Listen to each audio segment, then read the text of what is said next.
थांनाय 30 जानुवारि खालि नैबे जायगायावहाय इलेक्सन खालामनाय जादोंमोन सोरखारनि मिटिंनिफ्राय नोंथाङा बै समावबो फैदों आरो दिनै नैथि खेब फैबाय नोंथाङा मा थांखि लानानै बे गामियाव फैनाय जादों? गिबियावनो आंनि बे चेनेल नायगिरि नोंथांमोन रायजो राजा आइ आफा बिदा फंबाय गासैखौबो आंनि गोसो गोरबोनिफ्राय हामलायथि अननाय आरो सिबिनायखौ जासिग्रोनाय थाबाय। आङो दिनै दाख्लै जि आङो मोनसे खोथा बुंलांदोंमोन जे नोंसोरनि जि एफेक्सन बे हादान होजानाय जायगायाव आं दिनै दाख्लैनि समाव आं नुजाफैदोंमोन आरो माखासे बुस्थु आं फिसा बुस्थु लाना फैदोंमोन। दिनै बेखौ होलांनाय समाव आङो मोनसे खोथा बुंलांदोंमोन आङो नेक्स्ट टाइम आरो आं फैफिनबावगोन होननानै दिनै बेवहाय आङो फैनानै दिनै रायजो राजाजों आं गोबां सावरायबाय रायलायबाय आरो आं दाख्लै जेब्लानाखि रायजो राजानाव आं सोंहरदोंमोन बे समाव रायजो राजाया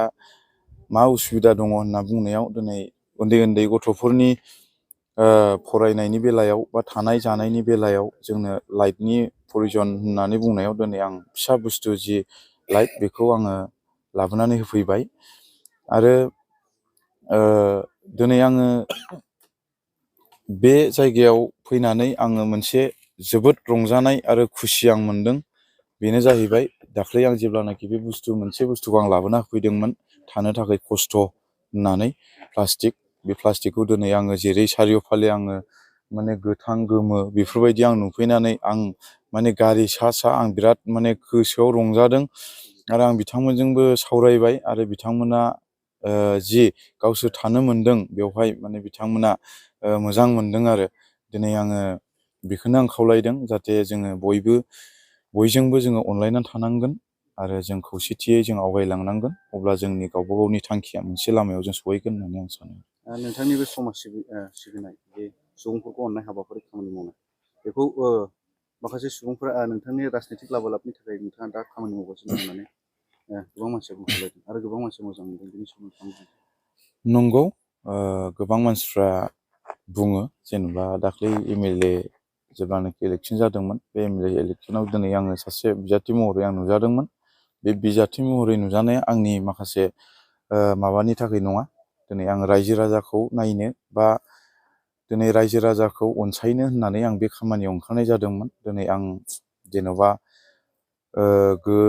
जेननानै थांदोंब्लाबो दिनै रायजो राजाया रायजो राजाखा होननानै दिनै आं दासिमबो आं रायजो राजाजों दं। दिनै नंगौ सोरबा बिदिनो बुङो जे नेक्स्ट BTC इलेक्सनाव उमुखखौ ओंखारगोन होननानै मिथियो आंखौ जेन'बा ओंखारगोन होननानै मिथियो दिनै बिनि बिसयै गोबां रायजो राजाखौ बियो सहाय होदों होननानै अनेक मानसिफ्रा बुङो नाथाय बिदि नङा। दिनै रायजो राजाखौ आङो जुदि सहाय होदोंब्ला बा इलेक्सन पारपासै आं जुदि सहाय होदोंब्ला दिनै आंनि इलेक्सन गेलेनायाथ' 13 समस्थियावल'सो होनजायो। दिनै आं 14 समस्ति होन बबेबा 16 होन 15 होन 12 होन बिदिनो ओरै 17 होन बेफोरबायदियावथ' आं इलेक्सन थांनानै आं भटबो बिनोबो हाया बा बिनोबो मोनखाया आरो मोनखायाबो। दिनै बेफोरबायदि बुस्थुखौ साननानै नायोब्ला गोबां मानसिफोरखौ आङो थांदों रायजो राजाजों जगाजग लादोंबाबो दिनै बेफोरबायदि बुस्थुखौ आङो होनाय नङामोन। आं जुदि इलेक्सननि पारपासै जुदि आं ओंखारोब्ला दिनै आङो आंनि समस्ति बा आंनि एरियाखौल'सो आं नायगौमोन। दिनै बुंनो हो जाय बिथांमोना बुंदों बिथांमोना माबा मोनसे बिबाननि मानसिफोरबो जानो हागौ बा सोरबा राजनितिकनि लिडारफोरबो नंगौ जानो हागौ। दिनै बिथांमोना बुंदों खिन्थु आं गोबां मानसि लिडारफोरखौ आं नुनो मोनो रावबो सोरनिबा मोजां मावनाय गाज्रि मावनायखौ बिथांमोना रावखौबो बुङाखै बखियाखै निस्सय आंखौ बाख्नायदोंसो। दिनै आंनो बुंनो थाङोब्ला शिबसार बिथां प्रमद बर' बिथाङा दिनै आंखौ बाख्नायदों। सोरबा जयन्त सार बिथाङा दिनै आंखौ बाख्नायदों। दिनै आङो बेखौनो बुंनो सानो दे जों लिडारखौ जों लिडार होननानै गनायो। दिनै सोरबा गैयि मानसिखौ गैयि मानसि होननानै सोरबा बायदिया नेवसियो खिन्थु आंनि गोसोनि साननायाव आं मोनसेल' खोथा बुङो गैयिजों गोनांजों खुनु डिफारेन्स गैया। मानो होननानै बुङोब्ला जों बयबो समान। सोरनिबा खाफालाव सोरबा बायदिया बबे समाव सोरनि खाफाला मा जागोन जों बेखौ बुंनो हाया। बुंनो थाङा जों मैया जेब्लानाखि मोनसे जोंनि एनुवेल कनफारेन्स जादोंमोन खृष्टानफोरनि बे कनफारेन्सआव जेम्स बसुमतारी बिथां MCLA सारा बुंदों जे जि दिनै बांग्रि मावनाय बे बांग्रि मावनायाव दिनै क्रर थाखानि मालिकआ दिनै रुथि गरथामनि थाखाय दिनै लाइनाव थानांदों होननानै दिनै जों सिन्था खालामनानै नायोब्ला दिनै मानसिनि खाफाला बबे समाव मा जागोन जों जेबो मिथिया दिनै जों हाजारखि दोहोनियानो जाया मानो बबे समाव जों गोग्लैगोन बबे समाव जों जौगागोन जों रावबो बुंनो हाया बिनि थाखायनो जों रायजो राजाजों बयजोंबो मिलायना थानांगोन आरो रायजो राजाफ्रा जुदि आंखौ बे इलेक्सननि बेलायाव बा राजनितिकनि माबा मोनसे बेलानि थाखाय रायजो राजाजों जगाजग खालामबाय थादों होनना बुङोब्ला बुंथों आं बेखौ जेबो साननाय आरो दुखु मोननाय आंनि गोसोआव गैया आरो बे कारेन्ट गैयि जायगायाव नोंथाङा लाइट बे माबायदि रोखोमनि लाइट बे बुस्थुआ बिदिनो आंथ' गावनि माने माबानाय हिसाबै हारसिं माने बेक्तिगत माबा खालामनाय हिसाबै दिनै आङो बे बुस्थुखौ आं नाजादोंमोन माबा मोनसे मोजां माबा खालामगोन होननानै दिनै आङो बारा गिदिर नङा नंनाया अब्लाबो बिथांमोननि थाखाय बिराद मोनसे गिदिर होननानै बिथांमोना आंखौ बुंदों माने दिनै बिथांमोना खोमसि खोमलाव ममबाथि सावनानै बा लेन्थन सावनानै बिथांमोना न'खर संसार बा फरायनाय उन्दै उन्दै गथ'फोर दिनै बिथांमोना बिदिजों सोलिनानै दङ बिथांमोना बे बुस्थुखौ मोननाय लोगो लोगो बिथांमोना खुसि आरो जि बुस्थुखौ लाबोदों आङो बे बुस्थुआ आंनि थाखाय थोजासे नङा अब्लाबो बिथांमोननो आंनि जिखिनि हायो बे बुस्थुखौ आं दिनै लाबोबाय बिथांमोना गोसो खुसियै नाजावनायनि थाखाय आङो माने आंनि गोसोआव बिराद गोजोननाय मोनदों आरो बे उन्दै उन्दै नानिमोन बाबुमोन बिथांमोना बेजोंनो जाहाथे गावनि माखासे फरायनाय बा स्कुलाव थांनाय बा जानाय लोंनायाव बेनो माबा मोनसे खामानि होगोन होननानै आङो गोसोआव साननाय फैदों आरो मानगोनां जोंनि जेसया समफ्रामारि फोदैखौ